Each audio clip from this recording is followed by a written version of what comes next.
Now it's time for Perspective, and my guest on the programme today is a highly renowned French journalist and filmmaker, winner in fact of several highly prestigious prizes here in France. She's here at France 24 today to talk on our French channel shortly about today's general election in Iraq, notably after her recent film L'Irak sous Emprise, or Iraq Land of Factions. She is also, though, the maker of another film, which is just out on Ukraine, and founder, if that isn't enough, as well as of After War, which is an organisation that tries to improve the way that media covers situation post-war. Anne Poiret is joining us here on set now. We're going to talk about all of that. So many different things to talk about. But first of all, let's just watch a little piece of your documentary on Ukraine. It follows the wives, mothers and daughters of many of the thousands of men missing as the war in Ukraine grinds towards now its fifth year. Here's a quick clip of some of the trailer.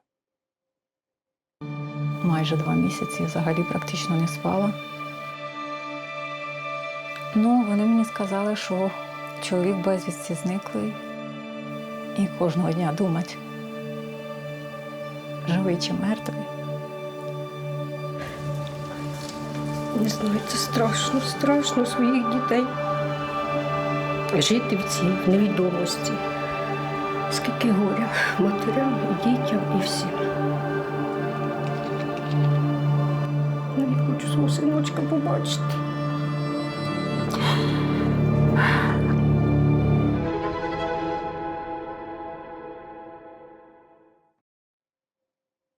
Just a little glimpse of the film there. Brought a tear to her eye, brought a tear to my eye watching it as well. I mean, tell us about the film, Fantômes de Ukraine, Ghosts of Ukraine. What was your aim with it? We wanted to thank you for having me. We want to emphasize what's going on behind the front line, in the home front, where you have all these missing men in Ukraine. All the soldiers who are missing in action and whose family, whose wives and mother have no news, and also all the civilians who have been abducted in the occupied territories, and some of them are missing and forcibly disappeared. And something really special about the missing people, and it's the reality all over the world in any conflict. It's most of the people who are searching for them are women. And it's wives, mother, and sisters, and they spend their life, they spend their time looking for them and getting organized and trying to push for the state to have news.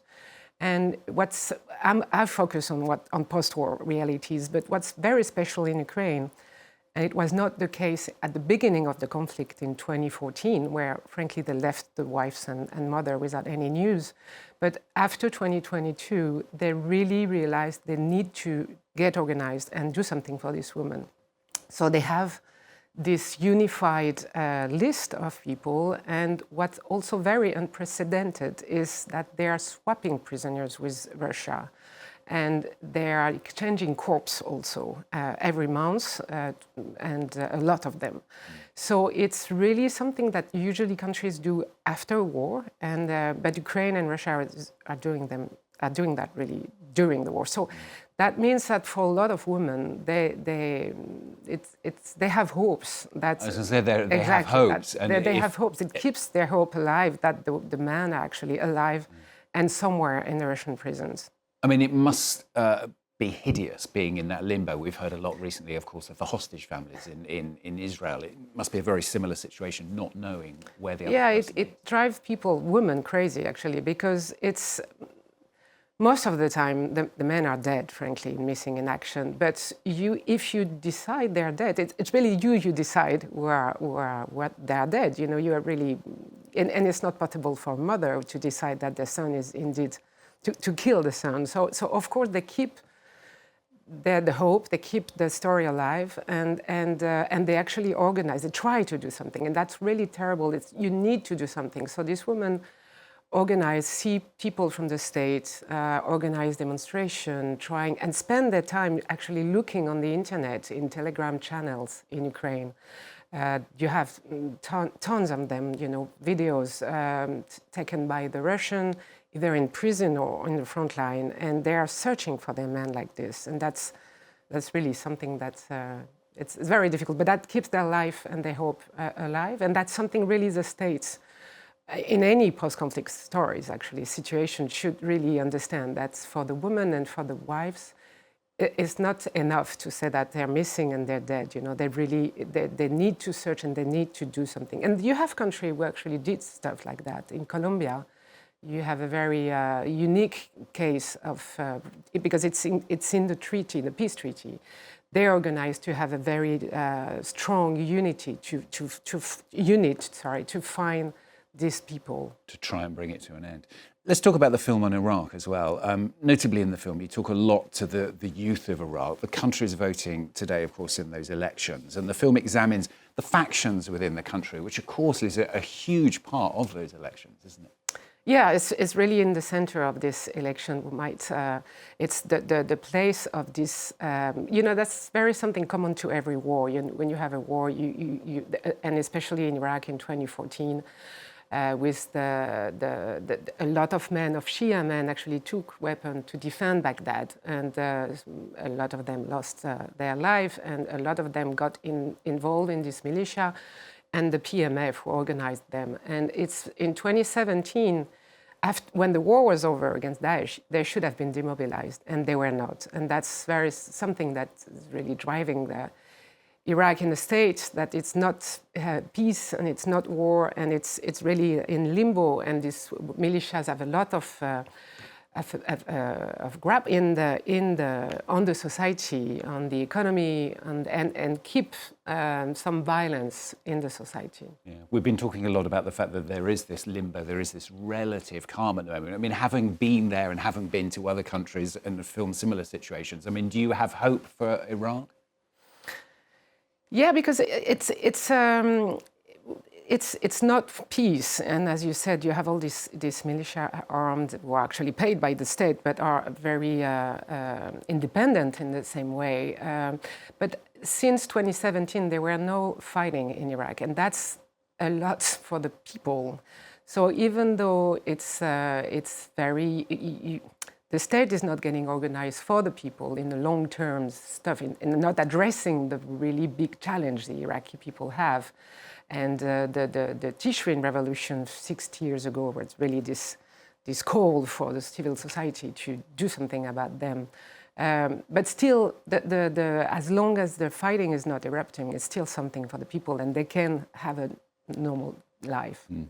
Well, as well as the documentary making, let's also talk about After War. It's an organisation aims to improve coverage of situations basically once the guns fall silent. So it's about trying to sort out and trying to continue to follow the stories in these countries. Why do you think it's so important? I think it's crucial for the people to understand that when a war is over, the story doesn't stop. The media, will leave because the violence is over and there is another big situation to cover. But it's also really important for the media to keep covering these places, because even though the military action is over, the conflict most of the time is not over at all, and it's not peace at all. It's a gray moment, and it's a very fascinating time that should be told. You have this, how to demobilize the combatant, but you also have how to rebuild cities, how to rebuild people, how to judge, how to find the missing people. And that's stories that really need to be told. And it's also places where you have to go back and you have to tell stories, because that's where, for the global security, we need to monitor this place to understand if this conflict that is not over will erupt again in a new war. And what kind of stories are you telling them? Presumably it's to do with trauma, it's to be rebuilding, prosecution of war crimes, those kind of stories which need to be told. Healing people, rebuilding cities, judging. You have all sorts of stories. You know what happened with the children of that were born during that time, or what happened to the children of the child soldiers, for instance. What happened to them? The PTSD is very big in this time and need to be addressed. And that's all these stories that are very universal. You know, today is the November 11th. It's the end of the First World, and we still have a lot of stories that need to be told in the memory. So it's, I think it's really important and to understand that.